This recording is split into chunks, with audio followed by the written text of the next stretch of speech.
Contra o Volta Redonda em Brasília. Tudo pronto para a estreia dos titulares no Ninho do Urubu. O Flamengo entra em campo amanhã às 4h30 da tarde no estádio Mané Garrincha, em Brasília, no primeiro jogo oficial com força máxima na temporada. A equipe do técnico Felipe Luiz ainda não foi confirmada, mas pode contar com uma estreia importante. O atacante Juninho está regularizado e pode ganhar os seus primeiros minutos em campo. Cara, é igual eu te falei, o grupo tá recheado de craques, Gerson, Seleção, entre outros, Rascaeta e por aí vai. Eu acho que para mim no meu primeiro dia de treino eu me senti muito confortável. Já Cebolinha segue recuperando a melhor parte física após ser liberado pelo departamento médico. O jogador realiza trabalhos específicos e pode estar à disposição para a Supercopa contra o Botafogo na próxima semana. Só a vitória interessa contra o Voltaço para o rubro-negro se manter vivo na luta pela classificação. O Fla segue na 9ª posição do estadual com 4 pontos e precisa correr contra o tempo para buscar o tricampeonato. Vene Casagrande, como você colocou, antes dos titulares estrearem, o Flamengo já venceu, desencantou 5-0 para cima do Bangu, mas agora tem tudo para ser ainda melhor, com uma força máxima, né? A tropa de elite chegando e já tem os relacionados. O que você pode passar aqui de novidades na relação que vai para a Volta Redonda com o Juninho? Será que estreia? Para você, tem que ser titular? Tá aqui a relação dos jogadores que vão, né? Isso aí. Esses são os jogadores relacionados. Vale destacar as ausências do Everton Cebolinha e do Luiz Araújo, que ficarão no Rio de Janeiro aprimorando a parte física. Cebolinha e Luiz Araújo ficam. Isso, exatamente. Arrascaeta vai. Arrascaeta vai e o Juninho vai também. E o Lohan também não está relacionado para essa partida, o Carlinhos também não e o Pablo também não. Os 3 jogadores que começaram o Campeonato Carioca com o time alternativo, eles não foram relacionados. O Thiaguinho também não. Peraí, Flavinho. Cadê o Arrascaeta? O Arrascaeta tá aqui, Arrascaeta. De Arrascaeta, exatamente. Ele também, está relacionado, existia essa dúvida. Enfim, a ausência para mim do Lohan chama muita atenção pela negociação com o CSKA. Isso deixa muito claro que o Felipe Luiz não vai utilizar de fato com ele, o meio atacante de 18 anos. Senão ele estaria aí na lista de relacionados. Assim como o Carlinhos, né? Por exemplo, o Pablo Lúcio, que é um volante que pode fazer a função de meia, foi relacionado. É um jogador que acabou de fazer 18 anos, se eu não me engano. Ele foi relacionado.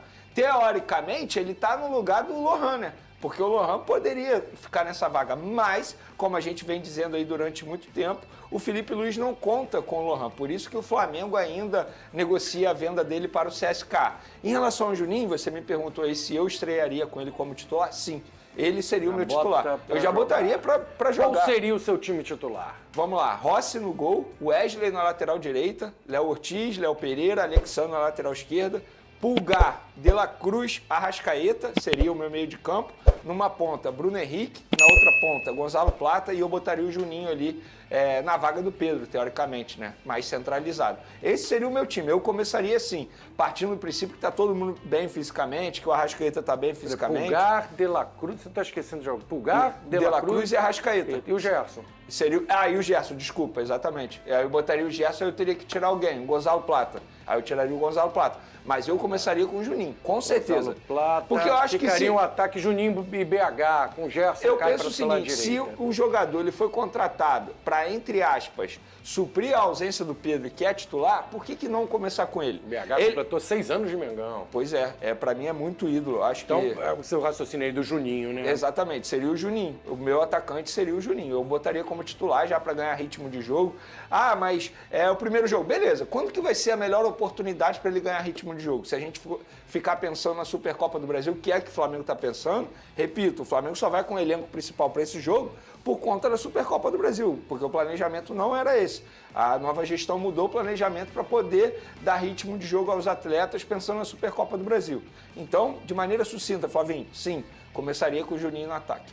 Acha que já tem que botar para jogar também, Pedrosa? O cara já tem que ser testado, já tem a oportunidade aí, faz o gol, ganha confiança? Sim. Ou guardaria, deixa para o segundo? Não, colocaria para jogar, tem que ver o que ele vai se adaptar, como ele vai se adaptar, em qual posição que o Felipe Luiz pretende utilizar ele e com quais mecanismos também o Juninho vai ser utilizado. Eu já falei aqui, o Juninho não é o substituto do Pedro. Eu tô falando sobre característica e não sobre opção. Obviamente são da mesma posição, mas são características completamente diferentes. O Flamengo vai ter que mudar a forma de jogar se for jogar com o Juninho e se for jogar com o Pedro. O Pedro é um cara que faz o pivô, que é mais técnico, que tem uma boa bola aérea. O Juninho não é esse atleta, ele é um cara muito mais de facão do que qualquer outra coisa. O ponto ataca o espaço, né? Ataca o espaço, tem velocidade, tem um Joga. contra um. Eu gosto muito do Pedro, tá? O Pedro é craque de bola, mas ele não tem uma velocidade tão apurada. E tá tudo bem, são características diferentes. Mas eu acho que vai pegar um Volta Redonda dentro do Campeonato Carioca, é uma estreia plausível pro Juninho para ele mostrar suas credenciais. O Plata todo mundo já conhece, que eu acho um bom jogador também.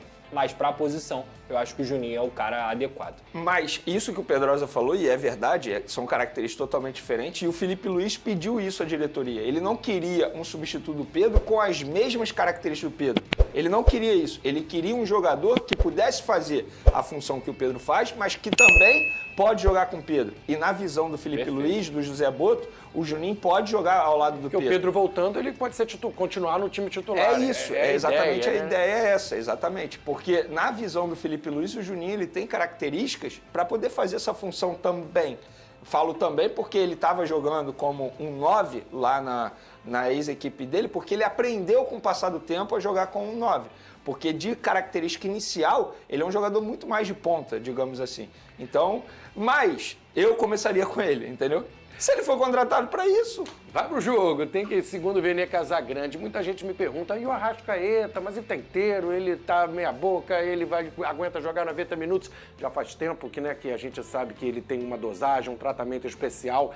Você colocou que escalaria ele como titular, e a condição física dele, se tem alguma ideia, se ele pode realmente aguentar os 90 minutos, ou começar jogando, ou pode ser preservado, já que tem todo um cuidado para o Arrascaeta voltar aos poucos? Em relação ao Arrascaeta, Flavinho, a gente está falando da parte física do Arrascaeta já há umas 3 temporadas, que não é a ideal. Então, a gente sabe que ele está vindo de uma cirurgia no joelho e, obviamente, ele não está 100% fisicamente.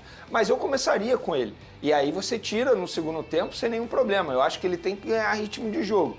Não adianta, jogador ele ganha ritmo jogando, não é só treinando. E o Arrascaeta, como ele está relacionado, é sinal que ele pode entrar em campo. E se ele pode entrar em campo, eu começaria com ele. Agora, contar com o Arrascaeta durante 90 minutos, eu não acredito, de verdade. Até porque ele ficou fora do amistoso contra o São Paulo justamente por conta disso, porque ele estava ainda aprimorando a parte física.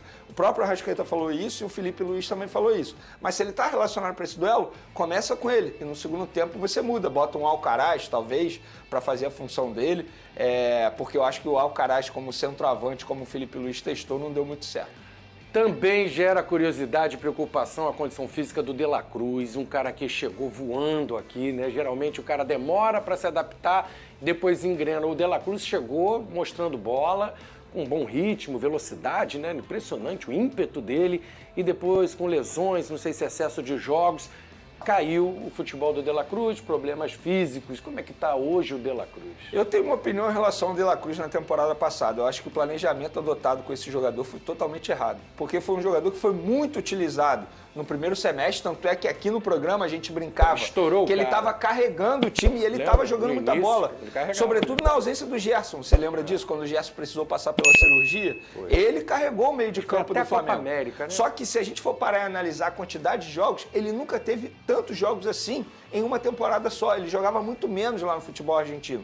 E é um jogador que a gente sabe que tem um histórico de lesão, inclusive no joelho. Então, acho que o planejamento adotado no ano passado em relação ao Arrascaeta foi totalmente errado. Utilizaram demais no primeiro semestre, não balancearam, e aí quando chegou o segundo semestre ele sofreu muito com a parte física. Tanto é que ele teve 2 lesões graves no fim da temporada.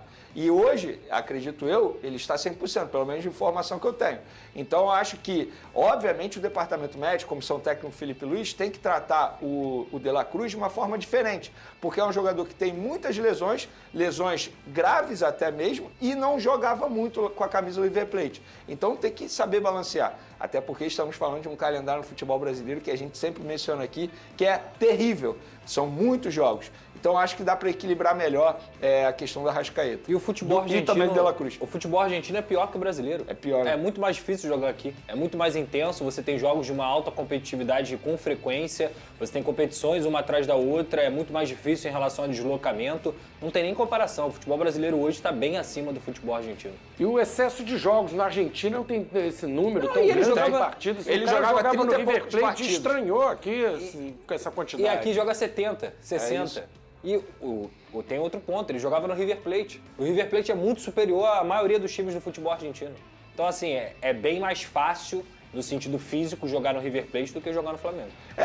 Tanto é que eu lembro que no ano passado, quando chegou assim, setembro, agosto, já era a quantidade de jogos que ele tinha jogado o ano inteiro na temporada anterior com a camisa do River Plate.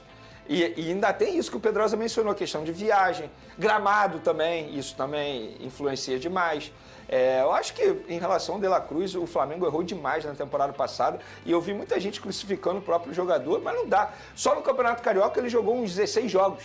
Totalmente desnecessário isso. Um belo campeonato.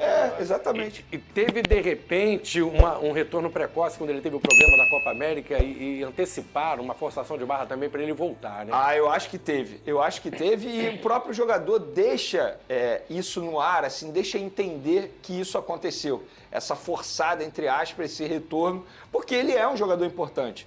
E óbvio que em determinado momento ele jogou no sacrifício, até porque isso é normal, vários jogadores jogam no sacrifício, não foi o caso à parte do De La Cruz. E ainda teve isso, porque ele teve 2 lesões graves no mesmo local no restante da temporada. Então eu acho que o planejamento, resumindo essa história do De La Cruz, acho que o planejamento adotado pelo Departamento Médico na temporada passada e também pela Comissão Técnica do Tite, a gente não pode esquecer isso, foi totalmente errado. Utilizaram demais, estouraram demais o jogador no primeiro semestre, quando chegou no segundo semestre, ele não estava aguentando. O Fluminense venceu a Portuguesa, subiu de posição na tabela do Carioca, estava lá embaixo, era o vice-lanterna quando entrou em campo com 2 pontinhos, foi a 5, já está perto do G4 e uma atuação que deu para o torcedor ficar esperançoso em dias melhores, depois de uma temporada em que lutou para não cair. A gente viu peças ali do